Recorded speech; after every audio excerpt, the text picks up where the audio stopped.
আগতে নন্দিতা দাসে বিহু নৃত্য কৰিলে। হাজো শুৱালকুছি সমষ্টিত আজি কংগ্ৰেছ দলৰ প্ৰাৰ্থী নন্দিতা দাসে এপাক বিহু নাচিলে।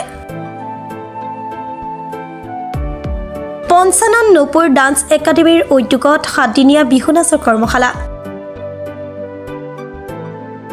এই কৰ্মশালাত অংশগ্ৰহণ কৰে হাজো শুৱালকুছি সমষ্টিৰ কংগ্ৰেছ দলৰ প্ৰাৰ্থী নন্দিতা দাসে। কণকণ শিশুসকলৰ লগত বিহু কৰ্মশালাত এপাক বিহু নাচি ৰাইজৰ মন জয় কৰে। হয়, আজি আমাৰ এই শ্ৰী শ্ৰী ঈশ্বৰহাটী সত্ৰত পঞ্চানন নূপুৰ ডান্স একাডেমী এটা বিহু কৰ্মশালা অনুষ্ঠিত কৰিছিলে আৰু মই ইয়াত আহি তেওঁলোকৰ কৰ্মশালাত অংশগ্ৰহণ কৰিলোঁ আৰু দেখিলোঁ বহুত সৰু সৰু ছোৱালী তেওঁলোক আগ্ৰহেৰে অসমীয়া যিটো আমাৰ বাপতিসাহোন বিহুটি তেওঁলোকে আঁকোৱালি লৈছে আৰু তেওঁলোকে শিকিব বিচাৰিছে বিহু নাচটো।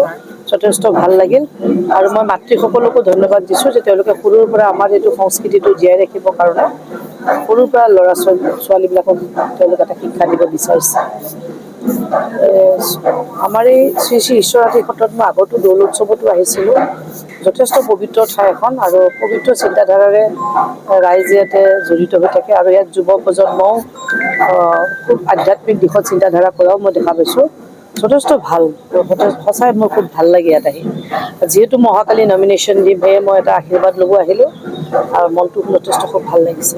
আপোনালোকৰ সংবাদ মাধ্যমৰ জৰিয়তে মই সমূহ শুৱালকুছি আৰু হাজোবাসী ৰাইজক মই আশীৰ্বাদ বিচাৰিছোঁ যাতে সকলোৱে মোক আশীৰ্বাদ কৰে, যাতে আগন্তুক দিনত এই হাজো শুৱালকুছি সমষ্টিটো ৰাইজৰ আশীৰ্বাদত ৰাইজৰ সহযোগত মই বহুত ভোটৰ ব্যৱধানত জিকিব পাৰোঁ আৰু ৰাইজৰ সেৱা কৰিব পাৰোঁ আৰু হাজো শুৱালকুছিবাসী ৰাইজৰ যিবোৰ মূল সমস্যা সেইখিনি আমি দূৰ কৰিব পাৰোঁ।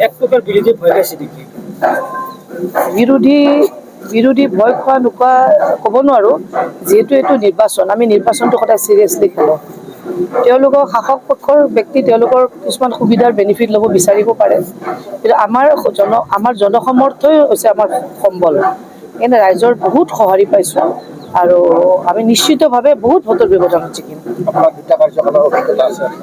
অভিজ্ঞতা আছে, সেইকাৰণে দলে মোক টিকেটটো দিছে। মই দুবাৰকৈ যিহেতু সেইকাৰণে অভিজ্ঞতা চাই দলে দিছে আৰু অভিজ্ঞতাৰ পৰাও মই কিছুমান শিকিব পাৰিছোঁ, বুজিব পাৰিছোঁ আৰু ইয়াত মই ইমপ্লিমেণ্ট কৰিছোঁ বা নিশ্চয় ইয়াৰ ফল পাম মই। সেইকাৰণে বিৰোধী আপোনাক সমালোচনা কৰে। বিৰোধীৰ তেওঁলোকৰ কোনো ইছ্যু নাই, তেওঁলোকৰ কোনো ৰিপৰ্ট কাৰ্ড নাই।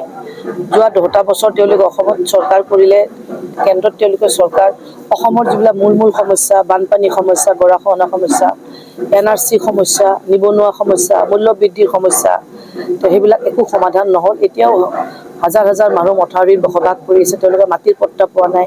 হয়তো তেওঁলোকে নিজৰ নামত 1000 বিঘা মাটি কৰিছে, কিন্তু দুখীয়া মানুহৰ এতিয়াও লেণ্ডলেছ বহুত পৰিয়াল আছে, ভূমিহীন বহুত মানুহ আছে। আজি তেওঁলোক হাহাকাৰ কৰিছে, চৰকাৰে কোনো সা সুবিধা পোৱা নাই।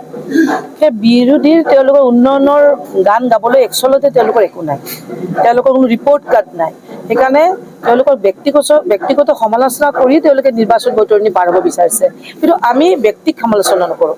অনাগত দিনত আমি কংগ্ৰেছে কি কৰিম, কাৰণ বিগত যিটো কংগ্ৰেছৰ কাৰ্যকাল আছিলে, UPA চৰকাৰৰ দিনত আমি যিবিলাক কাম কৰিছিলোঁ, আজি যিবিলাক আমি আইন আনিছিলোঁ, খাদ্য সুৰক্ষা আইন, MGNREGA আইন, তথ্য জনা অধিকাৰৰ আইন, নেশ্যনেল ৰুৰেল লাইভলিহুড মিছন, এইবিলাক আমিহে কৰিছিলোঁ।